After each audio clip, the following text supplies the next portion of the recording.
प्रिय छात्र छात्राओं नमस्कार। आप सभी स्टूडेंट्स को नवरात्राओं की शुभकामनाएं। माता रानी की कृपा पर बनी रहे और आपको ढेर सारी खुशियां मिले। बच्चों, विश्व का जो इतिहास पढ़ रहे थे हम, और उसी कड़ी में अब हम पढ़ेंगे औद्योगिक क्रांति। औद्योगिक क्रांति के बारे में हमने पढ़ा कुछ, कैसे इसकी शुरुआत, सब ये इसका प्रभाव। अब पढ़ेंगे औद्योगिक क्रांति इंग्लैंड से ही प्रारंभ क्यों हुई।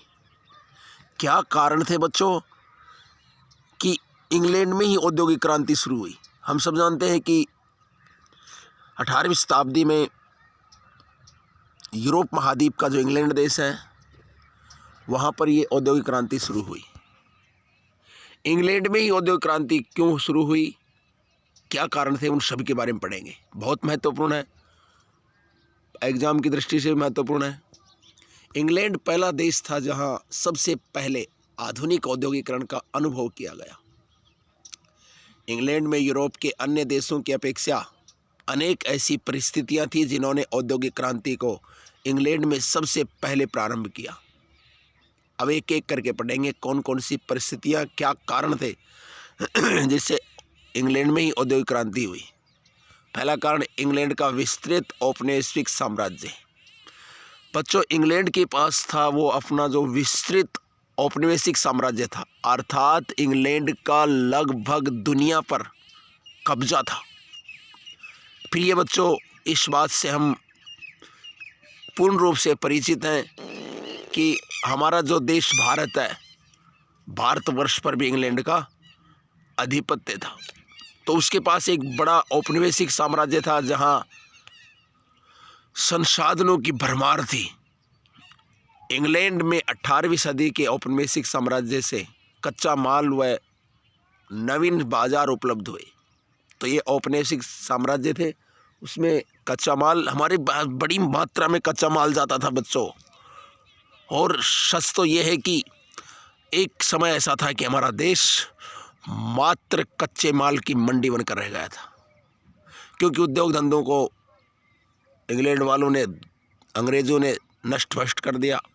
यहाँ से बड़ी मात्रा में वो कच्चा माल ले जाते थे और तैयार माल इस देश में या अपने बाकी और औपनिवेशिक राष्ट्रों में बेचते थे, जबकि यूरोप के अन्य देशों के पास औपनिवेश नहीं थे।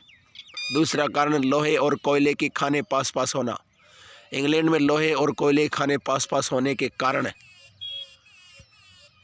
पक्का लोहा निर्माण में अधिक सुविधा हुई। मशीनों के निर्माण के लिए पक्का लोहा बहुत ज़रूरी था। तो ये एक बहुत बड़ा फैक्ट था। उपभोग के अनुरूप उत्पादन। फ्रांस का निर्यात व्यापार उच्च कोटि की विलासी वस्तुओं का था। विलासी वस्तुओं का उपयोग सीमित लोग करते हैं बच्चों, जबकि इंग्लैंड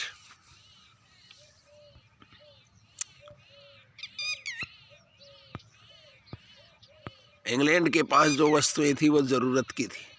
इंग्लैंड निर्यात व्यापार उन वस्तुओं का था जिनकी ज़रूरत बड़ी मात्रा में रहती थी, बड़ी संख्या को, बड़े लोगों को, अधिक लोगों को।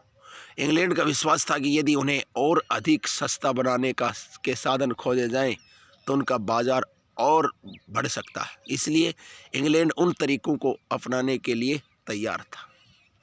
अगला कारण, जिससे वस्तुओं का उत्पादन बड़ी मात्रा में संभव हुआ। अगला कारण है बच्चों, अर्धकुशल कारीगरों की उपलब्धता। जब इंग्लैंड में सामंती व्यवस्था भंग हुई तो बड़ी संख्या में अर्धकुशल कारीगर शहरों में जा बसे।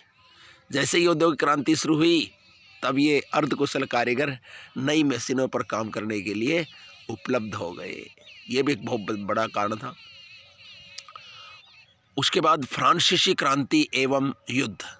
फ्रांसीसी क्रांति एवं युद्ध, नेपोलियन के युद्धों ने इंग्लैंड में औद्योगिक क्रांति के विकास में महत्वपूर्ण योगदान दिया।